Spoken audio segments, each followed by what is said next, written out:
All right, so it's Manchester United versus Sunderland, and the last time we wanna play Sunderland na 2017, and now we don't come back to Premier League, playing them again. You know they say wife wey see since if you see him again, he get as they do for body. So how you feel about the match that is happening tomorrow? Well, historically, Sunderland has not always been a very cheap opponent. You understand? I mean, of course, away, not at home, but at home, we are always very comfortable playing Sunderland.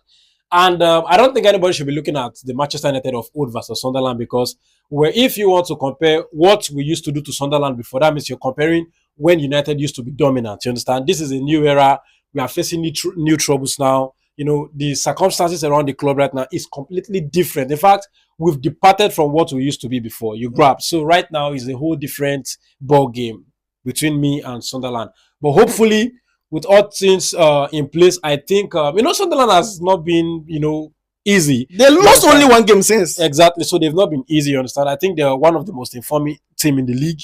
You understand? They are very difficult to score.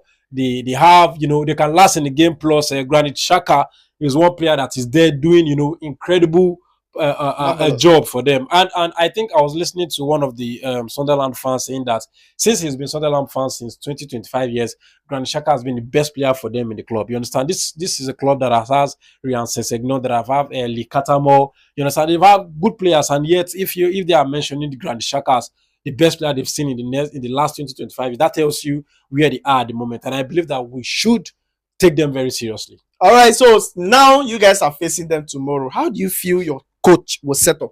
Well, of course, I like to point at his presser. I like to go there for my information because that is the best place to get what's going to happen in the game and how he sees the game. I think if you look at Amorim and listen to him properly from that press conference, one thing is obvious. You understand? Amorim and his team are clearly not, confident at the moment. You understand? Because he was very defensive. Yeah. In the presser. He was very, very defensive. He kept talking about people complaining about the 3-4-3. He kept trying to, defend himself, saying we've had difficulties, but he shouldn't be tied to the 3-4-3, the 3-4-2-1, as he likes to call it. You understand? But then Amorim needs to get something. In as much as performance are not, meeting expectation, people will continue to question your formation. You understand? Even though it is lazy to question the formation, even if there are other things we can question, the most easiest thing to go and question is your formation because it has been lagging behind. You get it? You're not doing all right. Since last season, including this season, the performance have been, below par. You get it? And for the first time, we're having players like Wayne Rooney. You understand? This is the first time I've heard Wayne Rooney. And it's not just Wayne Rooney criticizing Amorim. You understand? Wayne Rooney it was a rallying cry. He was saying that this is the first time he's felt the club, out of their depths. And that is true. United feels like a small team at the moment. I don't know why, but you just feel like this is the first time I'm going into a Sunderland match and I'm thinking that it's going to be a context. You understand? Yes, I get that there are times where we are not in good form and everything, but we used to go into the game as a big club. But this time around, we are scared of Sunderland. We are scared what Sunderland can do, and we have every right to be scared because you look at what Brentford did to us. You get it? You look at the back and forth we had with Burnley. You look at the shameless draw versus Fulham, and I think Mourinho has every right to come outside and make that rallying cry to say that the club has lost it altogether. Amorim himself, I think sometimes he has to help us. He has to help us. He has to help himself.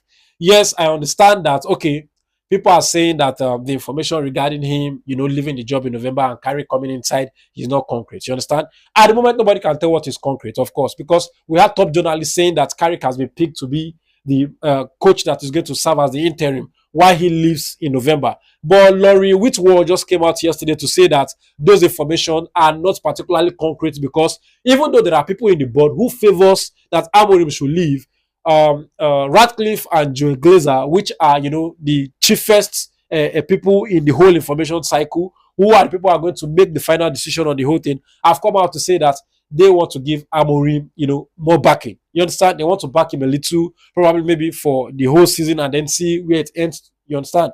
But nobody can tell. You don't have to believe the word. You understand? We've had several times where manager Ten Hag has been backed. Even the club came up publicly to say we are backing him. Van Gaal, who didn't even know he was going to be sad up until the end of that FA Cup game in 2015 thereabout. So no manager should be comfortable. I think even Ratcliffe coming out to say he's backing Amorim shouldn't make Amorim comfortable. You understand? Because I do feel he's comfortable. When you come outside to not understand that every match is a must win, I think you're comfortable at failure. You understand? You're failing and you're comfortable in it. I don't want Amorim to feel like there's anything that's going to absorb any negative result versus Sunderland. You get it? There's going to be a crazy action in the United fan base if we get a negative result versus Sunderland. You understand? Sunderland, yes, they're in form, but then we are a big team. We've spent a lot of money trying to build the team up. And Casemiro is returning back to the starting lineup, you understand? And then Messi Mount too has been available for 2 to 3 games, so the fitness is back. I expect him to start his strongest 11. I expect him to put an condolence to Ahmad. We are hearing he's back. We pray that everything that has worried him is in the past now. We are hearing it's also available. So we pray and hope that Amorim gets it right, because Amorim is somebody you cannot tell what is going to happen to him mentally in terms of selection. We were not expecting Maguire in the Brentford game. We know Brentford is, people who runs a lot. All of a sudden, you put a player who lacks space. Ugarte too was present. You could see how Kobe Mino came inside and then showed class. So I hope he gets his lineup right tomorrow, and then the result goes in our favor. Because even though right now it does not sit right well with me regarding Amorim's position, I'm a United fan and I want us to keep winning. You understand? If we win, I'm happy. But you said it doesn't sit right to you. Yes, I'm saying that him being the manager does not sit right well with me. You understand? Why? But I mean, look at the results. Who's going to be happy? Okay. The result is bad. Yes, the result is bad. And it's not, I want to be very honest. I'm not convinced that he can turn things around. That's just it. You understand? So I'm not convinced. So, but I'm a United fan. Because I don't want the manager, or I'm not believing in the manager, or I'm not convinced in the manager, does not mean I want the results to go negative and then for me to come back and say, I told you so. No, I don't want that. I want the team to go out there and win. You understand? At the end of the day, football gives you bragging rights. And bragging rights is the joy that we have as fans.